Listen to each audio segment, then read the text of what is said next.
Guys, welcome back to it's your JPT. ఈరోజు ఇంకో exciting movie trailer రియాక్షన్కి వచ్చేసాం. ఈరోజు మనం ఏ మూవీ ట్రైలర్ చూడబోతున్నాం అంటే, ఇంతకుముందు ఈ మూవీది టీజర్ ఒకటి రిలీజ్ అయింది. అప్పుడు వాళ్ళు పేరు వనరా అని పెట్టారు. కానీ ఇప్పుడు ట్రైలర్ రిలీజ్ చేసేటప్పుడు మధ్యలో వి యాడ్ చేశారు. వనవీర అని నేమ్ చేంజ్ చేశారు. అది ఎందుకు వనరా నుంచి వనవీరకు మారింది అనేది ఆ బ్యాక్ స్టోరీ తెలియదు. So without any further delay మనం ముందు ట్రైలర్ రియాక్షన్ చేద్దాం, ఆ తర్వాత మూవీ గురించి డిస్కస్ చేద్దాం. స్టార్ట్. విజయం లేని ధర్మం, సైన్యం లేని యుద్ధం ఉండవు. వాళ్ళకి కులం లేదు, జాతి లేదు, ధర్మమే వాళ్ళ నమ్మకం. హనుమాన్ గురించి చూపిస్తున్నారు. ధర్మాయుధం వాళ్ళ విధానం. స్టేజ్ అక్కడెక్కడ ఉంటే ఇక్కడ ఆపేమంటారా? అమ్మో, అంత జనంలో బండి పెడితే బండి మీద గీతలడిపోతాయరా. చూడు తమ్ముడు, అర్జెంటుగా నీ బైక్ కావాలి. ఈ రోజు సాయంత్రం కల్లా మా బండి ఇవ్వకపోతే నీకు రోజు జాతరే. ఏంటి స్టోరీ అంత బండి మీద కదా నడుస్తున్నట్టుంది. నువ్వు పార్టీలో చేరావు. నా బండి అమ్ముకు దొబ్బారు మీరు. బైక్ ఎక్కడరా? రానా రానా రామ్ చరణ్ కాదు. రాత్రంతా ఎక్కడున్నావురా? ఆ మైకులు ఊరంతా పెట్టింది నువ్వేనా? మరి నా బైక్ ఇవ్వకపోతే ఇంకేం చెయ్యాలరా పంది పిర్రలోడా. లిప్సింగ్ మిస్ అయినట్టుంది. ట్రైలర్ ఉంది, మిస్ తీసుకోలేదా? వాళ్ళు పెద్దోళ్ళురా, కట్అవుట్లో కనిపించేంత నందు మంచోళ్ళు కాదు. దుబాయ్ ఏంటి విలన్ వాళ్ళు మీ క్యారెక్టర్ జీవితంలోకి వస్తే మీ జీవితాలే మారిపోతాయి. ఈయన హీరో ఏం చేస్తావో ఎలా చేస్తావో తెలియదు. ఎందుకు పెట్టారు మరి? గేడు తన్నుకుని అసెంబ్లీలో అడుగు పెట్టాలి. చంపితే చిటికలో పోద్ది ప్రాణం.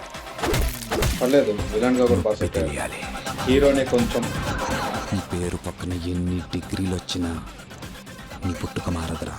జాతి తక్కువ నా కొడక్క. హనుమాన్ ఎందుకు చూపిస్తున్నారు మధ్యలో? ఇప్పటి అర్థం నుంచి కావట్లేదు. మనం కొట్టే ప్రతి దెబ్బకి ఆ దేవాగాడికి ఆ డబ్బ గుర్తు రావాలి. ఇది కళ్ళల్లో ఏమైనా హనుమాన్ ఏదో పవర్స్ కనపడుతుంది. వస్తాయా? Why this reference? మధ్యలో ఎందుకు రెఫరెన్స్ చూపిస్తున్నారు? అనాలా అది మధ్యలో పేయాలి. ఇది సేమ్ హనుమాన్ మూవీలో పెట్టట్టు పెట్టారు. That's all about the trailer. అది గైస్, ఈ మూవీ వనవీర మూవీ యొక్క ట్రైలర్. మూవీ ట్రైలర్ చూస్తుంటే స్టార్టింగ్లో సమ్ ఇతిహాసాస్ గురించి హనుమాన్ రెఫరెన్స్, మంకీ రెఫరెన్సెస్ పెడుతున్నారు. అంటే వానరా అనే మూవీ టైటిల్ కోసం చూపిస్తున్నారు. కానీ అది స్టోరీలో ఎలా మెర్జ్ అవుతుంది అనేది ట్రైలర్ చూసినప్పటికీ ఎక్కడ నాకు సింక్ అవ్వట్లేదు. స్టోరీ మైథాలజికల్ ఇంక్లూడ్ అయితే ఓకే, బట్ అలా కాకుండా ఎలివేషన్స్ కోసం అని అదే పనిగా మైథాలజీని యూజ్ చేసుకోవడం అంటే కరెక్ట్ కాదుగా. ఆల్రెడీ రీసెంట్గా చాలా మూవీస్ అలాగే వస్తున్నాయి.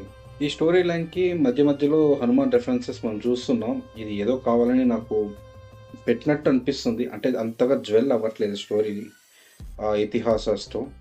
సో ఇది ఏదో విలేజ్ డ్రామా అన్నట్లయితే కూడా ఓకేనే.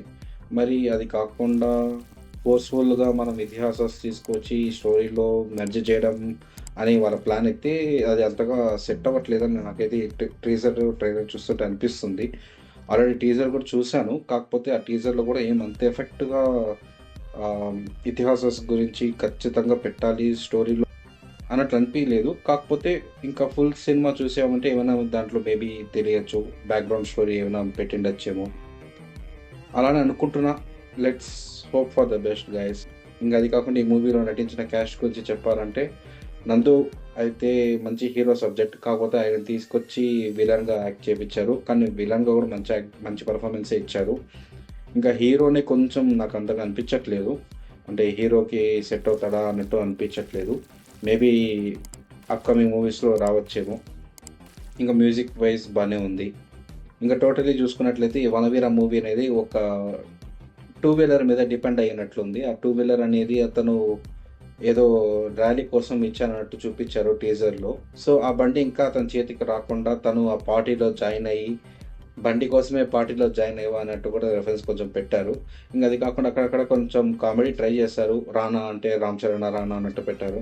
సమ్ వర్కౌట్ అయ్యాయి. Let's see the movie how it will comes. That's all about this Vanaveera trailer reaction guys. అలా కాదు, ఇప్పుడు రాజా సాబు, జననాయకుడు ఇంకా పరాశక్తి ఈ మూవీస్ వస్తున్నాయి కదా, ఇవేమీ రియాక్ట్ చేయకుండా ఈ మూవీకి ఎందుకు రియాక్ట్ చేస్తున్నావు అని అనుకుంటున్నారేమో. ఈ మూవీ అయితే January 2 రిలీజ్ అవుతుంది గైస్. సో అందుకు January 2 అంటే న్యూ ఇయర్ హడావిడిలో ఉంటారు కాబట్టి న్యూ ఇయర్ అప్పుడు కొంతమంది ఫ్యామిలీతో మంచిగా టైం స్పెండ్ చేద్దామని కొత్త మూవీ ఏమైనా ఉంటే వెళ్దామని దానికి చూస్తారు. సో అలా ఈ వీకెండ్ ఏమున్నాయి మనకు మూవీస్ అని చూసుకుంటే నాకు ఇది కనపడ్డది. సో ఇది రియాక్ట్ చేద్దామని చేశాను. సో ఇంకో ఇంట్రెస్టింగ్ మూవీ రియాక్షన్తో మళ్ళీ మీ ముందుకు వస్తాను. సో ఆ వరకు మన ఛానల్లో ఉన్న వీడియోస్ చూడండి. మీకు నచ్చినట్టయితే like and share and subscribe చేసుకోండి. ఇంకో ఎంటర్టైనింగ్ కంటెంట్తో మళ్ళీ మీ ముందుకు వస్తాను. So until then bye. Subscribe to it's your జేపీటీ.